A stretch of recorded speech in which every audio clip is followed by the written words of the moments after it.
Salut à tous, nouvelle vidéo aujourd'hui pour travailler le haut des pectoraux. Le but de cette vidéo c'est pas de faire une énième vidéo d'anatomie et ni non plus de relancer un débat qu'il y a souvent entre savoir s'il faut faire du développé incliné ou pas pour bosser le haut des pectoraux.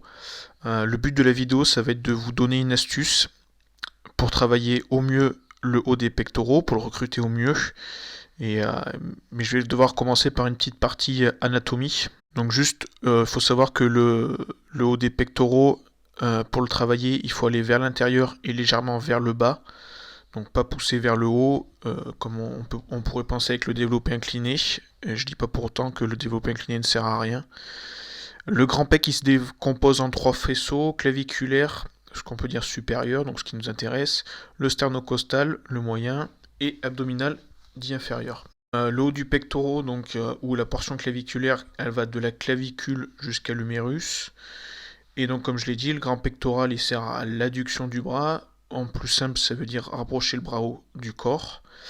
Et il permet aussi la rotation interne et l'antépulsion du bras, c'est-à-dire il va amener le bras en avant du plan médial tout en ayant la capacité de tourner le main vers l'intérieur.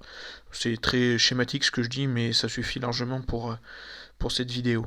Si on reprend les méthodes old school un petit peu, Arnold et toute sa compagnie ont toujours dit qu'il fallait faire de l'incliné. C'est ce qu'il préconise dans son encyclopédie, Arnold. C'est ce que préconise aussi Frank Zane ou même Dorian Yates qui le disait. On a notamment aussi Franco. Alors là, Franco, c'est un peu compliqué de dire que son haut des pecs vient de l'incliné parce que son passé de power, moi, me fait penser quand même que le haut des pecs est pas forcément dû à son développé incliné, mais peut-être plutôt à sa force qu'il avait développée sur son bench press. Pour autant, les réseaux sociaux, ils ont fait naître le débat et le conflit sur le développé incliné. Est-ce qu'il faut faire de la développé incliné? Est-ce qu'il faut faire du décliné? Est-ce qu'il faut faire du vis-à-vis bas pour bosser le haut des pecs? Pour moi, c'est un peu un débat inutile. Chacun va ressentir plus ou moins bien le haut des pecs sur certains exercices. Il faut savoir s'adapter à soi. Le développé incliné, ça travaille le haut des pecs, il n'y a rien à dire. Si on s'incline trop, ben forcément, ça va être les épaules qui vont prendre. Là, à vous de trouver votre technique idéale. Mais depuis plusieurs années, quand même, Michael Gundil, il avait donné une super technique pour mieux recruter son haut des pectoraux. Et ça fait plus d'une dizaine d'années, même d'ailleurs, qu'il avait posté. Il l'a notamment aussi expliqué encore dans sa méthode de la vie 3. Donc cet exercice, il faut quand même le dire, pour moi, il s'applique pas aux débutants. C'est un exercice qu'il faut avoir une certaine maîtrise, déjà une certaine connexion neuromusculaire pour qu'il s'applique et qu'il fonctionne au mieux, je pense. Donc ce mouvement, c'est un shrug. C'est un mouvement de base pour les trapèzes, enfin que on voit dans les salles de musculation pour faire les trapèzes. Mais en fait, c'est un mouvement aussi qui permet de contracter le haut des pectoraux. Regardez des vidéos de bodybuilder. Je vais vous mettre Victor Martinez qui est en train de faire du shrug à la barre. Vous verrez que le haut des pecs il se contracte fortement.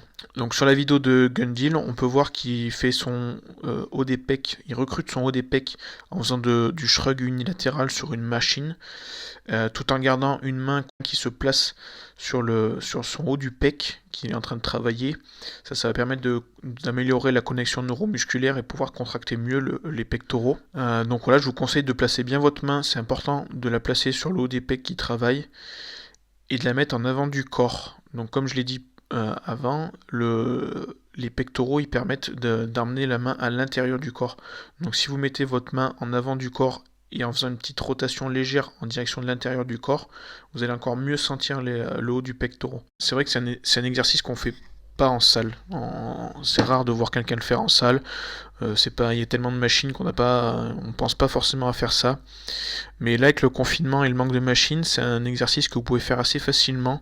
La résistance est peut-être pas la mieux, mais si vous faites comme moi avec un élastique sous le pied en série longue, à la fin de votre séance de pec, vous le faites peut-être même en série de 100 pour commencer, pour avoir vraiment apprendre à contracter au mieux ce muscle, ce haut du pec. Vous allez développer une meilleure connexion neuromusculaire, avoir une congestion assez intense, et vous allez voir que votre haut du pec il va réagir assez rapidement. Donc voilà, faites-le régulièrement, dites-moi ce que vous en pensez, et puis à bientôt.